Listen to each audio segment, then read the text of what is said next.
ప్రభువైన యేసుక్రీస్తు వారు శిలువ మీద పలికిన 7 మాటలలో 4వ మాటను ధ్యానం చేద్దాం.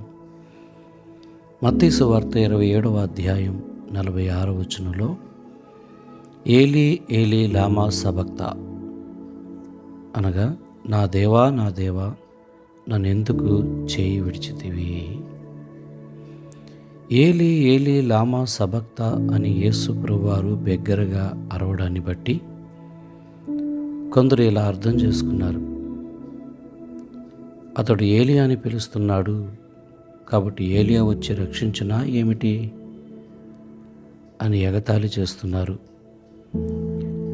ఇంకొందరు అంటారు, అక్కడున్న గ్రీకు దేశస్థులు సూర్యుడిని పిలుస్తున్నాడు, సూర్యుడొచ్చి రక్షించునా అని ఎగతాళి చేశారంట.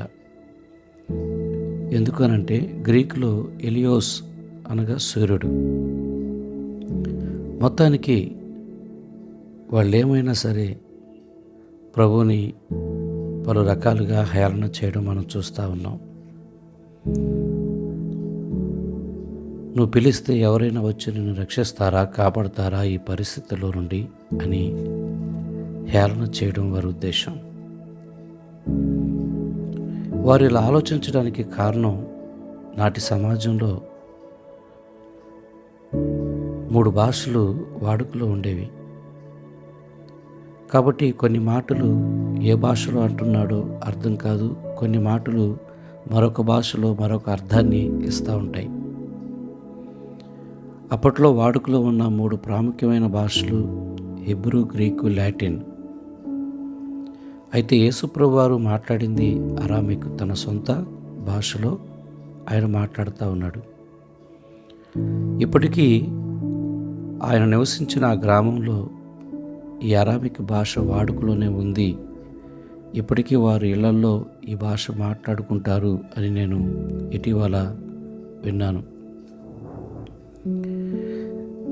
కాబట్టి ఇక విషయానికి వస్తే, నా దేవా నా దేవా నన్నెందుకు చేయి విడిచితివి అన్న ఈ మాటను మనం ఆలోచిస్తూ ఉంటే, అప్పటి వరకు తండ్రి కుమారునితోనే ఉన్నట్లుగా మనకు అర్థమవుతుంది. వారు కలిసే ఉన్నట్టుగా అర్థమవుతుంది. ఉదాహరణకి యేసుప్రభు మాటల్లో పలికిన ఒక విషయాన్ని మీకు జ్ఞాపకం చేస్తా. యోహాను సువార్త 16వ అధ్యాయం 32వ వచనంలో ప్రభు శిష్యులతో మాట్లాడుతూ ఒకానొక సమయంలో ఈ మాట చెప్పారు, మీలో ప్రతివాడు ఒక సమయంలో నన్ను ఒంటరిగా విడిచిపెట్టి వెళ్ళిపోతారు, కానీ నా తండ్రి నాతోనే ఉన్నాడు కాబట్టి నేను ఒంటరి వాడిని కాను అని శిష్యులతో చెప్పడం అనేది జరిగింది. ఇక్కడ మనం గమనించవలసిన విషయం ఏంటంటే, ఎప్పుడు తండ్రి అని పిలిచే యేసయ్య ఈసారి నా దేవా నా దేవా అని పిలుస్తూ ఉన్నాడు. ఇది కాస్త విచిత్రంగా ఉంది కదా. ఎప్పుడు నా తండ్రి అని చెప్పేవాడు, పిలిచేవాడు నా దేవా అన్నాడు. నాకు అర్థమైన విషయం ఏంటంటే, దేవుడు తనతో లేకపోవడాన్ని బట్టి ఆ బంధంలో ఉన్న పిలుపు కూడా మారిపోయింది. ఈరోజు మనమైనా సరే రక్షణ పొందిన దేవుని పిల్లలుగా, యేసునందు విశ్వాసం ఉంచిన వారుగా మనం ఈరోజు దేవుణ్ణి అబ్బా తండ్రి అని మనం పిలుస్తున్నాం. అంత స్వేచ్ఛగా, అంత దగ్గరగా. ఒకవేళ మనం దేవునికి దూరం అయిపోతే, లేదా దేవుడు మనల్ని విడిచిపెట్టి వెళ్ళిపోతే ఇలా మనం పిలవలేమేమో. ఒకవేళ మనం ఆయన మోసం చేసి దూరం అయిపోతే అలాగ మనం పిలవలేమేమో, మన పిలుపు మారిపోవచ్చు. అయితే మరి ఇక్కడ యేసు ప్రభువారు ఎందుకు అలాగ పిలుస్తూ ఉన్నాడు అంటే, ఆయన ఏదో తప్పు చేసి పిలిచిన విధానం అని మనం అనుకోవడానికి లేదు. మరి తండ్రి ఎందుకు కుమారుని చేయి విడిచి వెళ్ళిపోవలసి వచ్చింది, ఏ కారణం చేత అన్నది కూడా మనం ఆలోచిస్తే, మనందరినీ రక్షించుకోవడానికి దేవుడు, మీకు యోహాను సువార్త 3:16 జ్ఞాపకం రావాలి. దేవుడు లోకమును ఎంతో ప్రేమించి తన కుమారుని పంపించాడు. ఎందుకు పంపించాడు అన్నది యెషయా గ్రంథం 53:10 మనం చూస్తాం. ఆయనను నలగగొట్టుట యెహోవాకు ఇష్టమాయెను. ఆయనను మరణానికి అప్పగించడానికే, బలిగా అర్పించబడ్డానికే ఆయన పంపించాడు. మానవ జాతి అందరి పాపములకు తన ప్రియకుమారుడైన యేసును బలి పశువుగా తండ్రి అయిన దేవుడు అప్పగించడం అనేది జరిగింది. తండ్రి ఆయనతో ఉన్నంత వరకు యేసు ప్రభువారు చాలా ధైర్యం కలిగి ఉన్నట్టుగా మనం చూస్తాం. తండ్రి ఆయనతో ఉన్నంత వరకు కూడా ఆయన ప్రాణాన్ని ఎవరూ తీయలేరు. పోదు ప్రాణం. ఇంకెంత నలకొట్టినా, ఎంత చెత్త కొట్టినా ప్రాణం పోవడం అనేది జరగదు. ఎందుకంటే ఆ ప్రాణంలో దేవుని ప్రాణం ఉంది, తండ్రి ప్రాణం ఉంది. అంతే. ఇక గమనిస్తే సరిగ్గా ఆ సమయంలో ఒక సంఘటన జరిగిందంట. ఇంచుమించుగా పగలు 3 గంటలు, అంటే మధ్యాహ్నం 3 గంటల సమయంలో దేశమంతా చీకటి పడింది, చీకటి కమ్మింది. చాలామంది పండితులు ఏం చెప్తారంటే, ఈ చీకటి సమయంలోనే యేసు సర్వలోక పాప పరిహారార్థగా బలిగా అర్పించబడ్డాడు అని తెలియజేస్తూ ఉంటారు. అందుకే తండ్రి చేత ఆయన విడవబడ్డాడు అని చెప్తారు. యేసు తండ్రి నుండి వేరు కావడాన్ని భరించలేక బిగ్గరగా ఇలా అరిచాడు ఆయన. ఆ అరుపే ఈరోజు మనం ధ్యానం చేస్తున్న ఏలి ఏలి లామా సబక్తా అని. ఆ బిగ్గరగా అరవడంలో ఆ పదం కూడా మారిపోయింది. ఎప్పుడు తండ్రి వేరైపోయాడో చూసా, పిలుపు మారిపోయింది. నా దేవా, నా దేవా. తనతో ఉన్నంత వరకు తండ్రి ఎడబాటు రాగాని ఇప్పుడు దేవుడు. ఎందుకంటే కొడుకుగా వాళ్ళిద్దరి మధ్య ఒక బంధం తాత్కాలికంగా కట్టయింది. కట్టయిన వారికి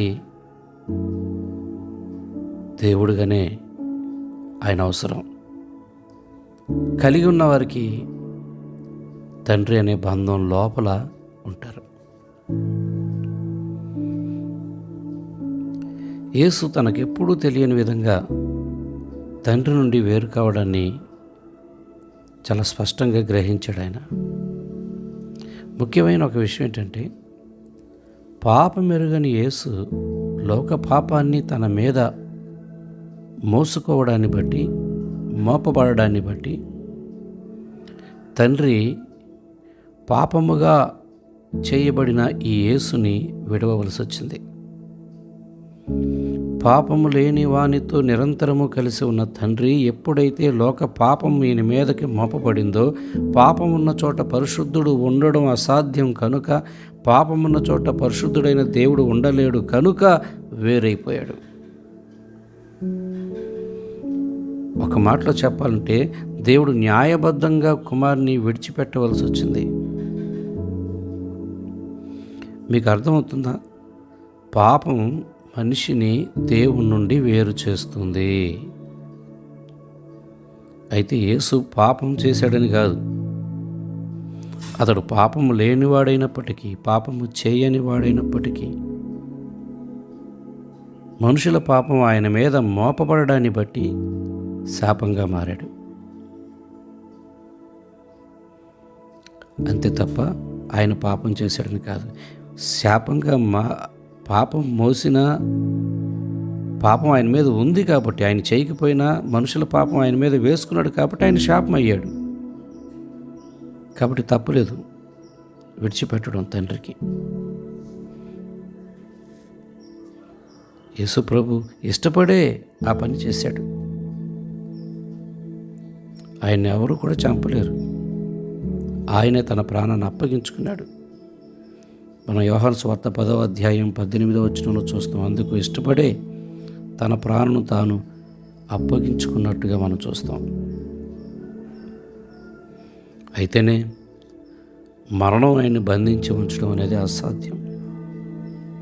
అందుకే మనం గల్తీ 1వ అధ్యాయంలో 1వ వచనంలో చూస్తాం.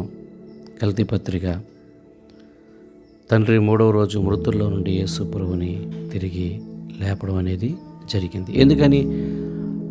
ఆ చీకటిలో జరగవలసిన గొప్ప బలి జరిగిపోయింది, ప్రక్షాళన అయిపోయింది. ఇక తండ్రి, అందుకే నా దేవా నా దేవా అని ఎందుకు అన్నాడంటే, ఇక ఈ ప్రాణం ఎవరి చేతిలోకి వెళ్ళిపోయిందంటే, ఎవరి చిత్తం అయిపోయిందంటే, ఇక తండ్రి ఏది చేయదలుచుకుంటే ఇంక అది చేస్తాడు. తండ్రి కోసం ఈయన ఏం చేయాలో అది చేసేసాడు. ఇక ఈయన చేతిలో ఏం లేదు, అయిపోయింది. ఇంక ఎవరి చేతిలో ఉందంటే తండ్రి చేతిలోనే ఉంది. అందుకు ఆ సహాయం అందరిలాగా ఆయన కూడా ఆ సహాయం కొరకు తండ్రి అనే స్థానాన్ని పక్కన పెట్టి దేవా అని పిలవలసి వచ్చింది. నా దేవా నా దేవా అని పిలవలసి వచ్చింది. ఇప్పుడు ఒక కొడుకుని కాపాడుకునే విధంగా కాకుండా ఒక దేవుడు తన భక్తుడిని కాపాడుకునే రోల్లోకి తండ్రి రావాల్సి వచ్చింది. గల్తీ పత్రిక 1వ అధ్యాయం 1వ వచనంలో 3వ రోజున మృతుల్లో నుండి యేసుని తండ్రి లేపినట్టుగా చూస్తాం. ఇప్పుడు నా దేవా నా దేవా అన్నది అక్కడ ఆ పనిని బట్టి మనకు అర్థమవుతుంది. సో మొత్తంగా ఈ 4వ మాట నుండి మనం అర్థం చేసుకోవాల్సిన విషయం, గ్రహించవలసిన విషయం ఏంటంటే, 1, పాపం మనిషిని వేరు చేస్తుంది. 2, యేసు ప్రభు పాపం లేనివాడుగా ఉన్నప్పటికీ ఆయన మరణానికి కారణం అందరి పాపాలు ఆయన తన మీద వేసుకోవడమే. 3, ఎవరూ కూడా ఆయన్ని చంపలేరు. ఆయనే మరణానికి తను తాను అప్పగించుకున్నాడు. 4, పిలుపు మారడానికి కారణం తండ్రి తండ్రి అని ఎప్పుడు పిలిచేవాడు నా దేవా అని పిలవడానికి కారణం అక్కడి వరకు తన పని అయింది. మిగిలిన పని చేయవలసింది దేవుడు స్థానంలో తండ్రి నిలబడి న్యాయం చేయాలి. కాబట్టి ఈ యొక్క 4వ మాట మీకు అర్థమైందని నేను అనుకుంటున్నాను. సో ఆ రోజు అలా విడవబడిన ఆ బాధ తెలిసిన వాడు కనుకనే ఇప్పుడు మనకైతే ఎంత గొప్ప భాగ్యాన్ని ఇచ్చాడంటే, ఎల్లప్పుడూ మీతో ఉండుటకు నేను ఆదరణకర్తను మీ యొద్దకు పంపుటకు తండ్రిని వేడుకుంటాను అని వెళ్ళి తండ్రిని వేడుకొని మనతో ఎల్లప్పుడూ ఉండడానికి ఆదరణకర్త అయిన పరిశుద్ధాత్ముడును మనకిచ్చాడు. మీకు అర్థమవుతుందా? ఇప్పుడు ఎల్లప్పుడూ మనతోనే పరిశుద్ధాత్ముడు ఉన్నాడు. కాబట్టి ఈయన మనల్ని విడిచిపెట్టి వెళ్ళడు. విమోచన దినం వరకు ఆయన మనతోనే ఉంటాడు, మనల్ని నడిపిస్తాడు. కాబట్టి మన దృష్టి, మన ఫోకస్ పరిశుద్ధాత్మ, మనలో ఉన్న పరిశుద్ధాత్మ మీద ఉంచి మరింత ధైర్యం తెచ్చుకుందాం, మరింత ధైర్యంగా బతుకుతాం. దేవుడి కొద్ది మాటలు మనందరి వెనుకడిలో దీవించునుగాక.